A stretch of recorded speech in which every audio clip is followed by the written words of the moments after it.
Let's talk about getting your record deal. What were your feelings when you got a few refusals in the beginning? Well, we had a really tough time getting a record deal. I think we were refused by every label known to man in the universe. We even created our own label and didn't sign ourselves. Yeah. And then we went through a whole other round and got refused again by every label. So luckily at that time we were starting to distribute our music online, and we started to build a fan base all over the country and all over the world, people that liked our music, and they kind of gave us some of the inspiration to continue going, even though all the labels didn't believe in it. We believed in it. We thought we had something really special, and we were making a type of music that hadn't really been done yet. So we just kind of kept doing it, and eventually honestly, like, if it wasn't for the internet and the fact that we could get our music out, we could go to other bands, message boards and chat with people, and bands that we liked, we'd go to their websites and we'd talk to people and be like, hey, if you like these guys, like, come check us out, and we started building our fan base that way. So we felt like, even though we were getting turned down by a lot of people, we felt like okay, we're not crazy, like, we're doing, like, this, something good is happening here, because if it wasn't, we wouldn't be spending 10 hours a day using Rob's apartment as like a packing facility and stuffing these things with all these compact discs and stickers and letters from the band and t-shirts, and like showing up with literally carts stacked to our noses with boxes, sending out to kids all over the world. So that definitely helped us keep going and kept us motivated and kept us believing that we were doing something that was, that was different from what everybody else was doing. Do you actually remember your audition? Do I remember my audition? Yeah. I remember my auditions. Several ones. I would say that's I understand now that I'm in the band and I've been with these guys for, the last 11 years. Like, I get it. I understand. No one's really changed in the sense that, these guys take what they're doing very seriously. And so, I remember getting a call from a friend of mine who used to represent an old band of mine, saying that, there was this great young group of guys that had this really great sound, and all they needed was that voice that was going to help them complete the puzzle.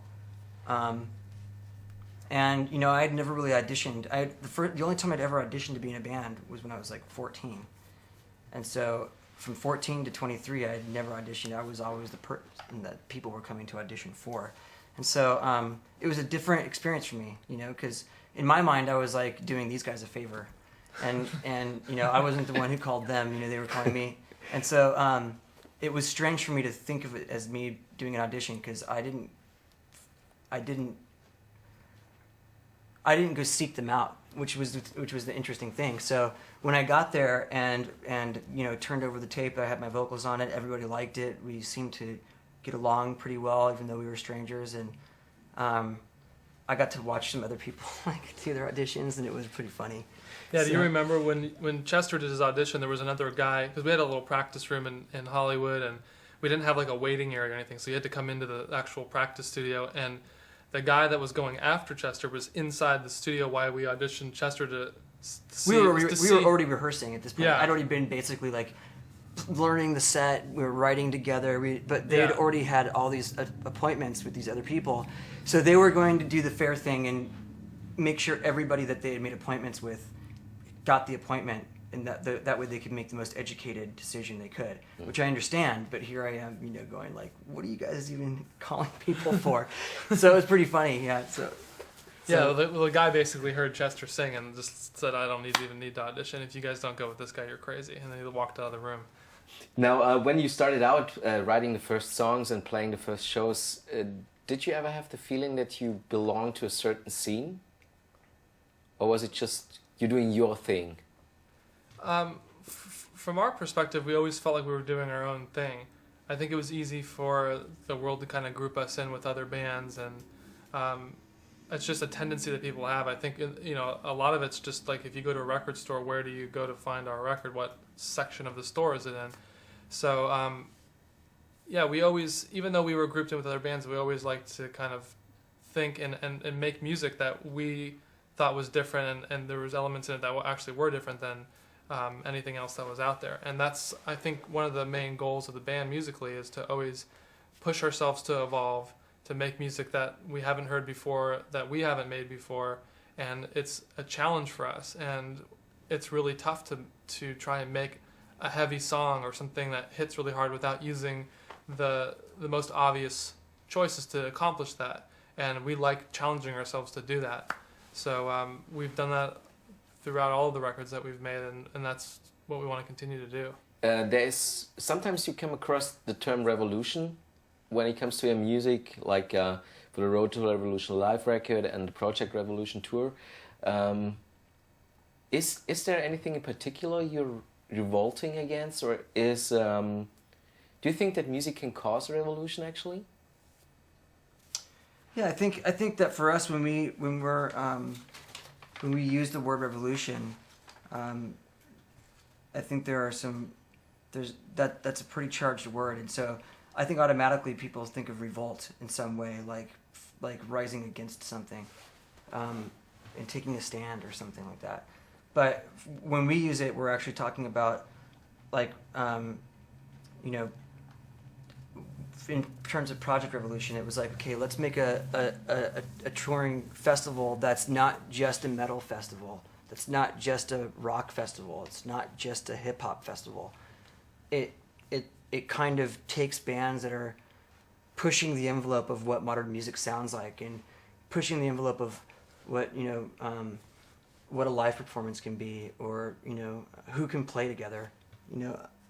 I've noticed from being involved in touring and all the touring throughout our career that a lot of bands are really focused on making sure they tour with the band that they feel is the right fit for their vibe. You know what I mean? And so for us, it was like, we just want to play with good bands. Like, I don't care what kind of music you make. You know what I mean? Like, if Johnny Cash were alive and he said, I want to take Linkin Park out on tour, I would think that we would be able to play with him. You know what I mean?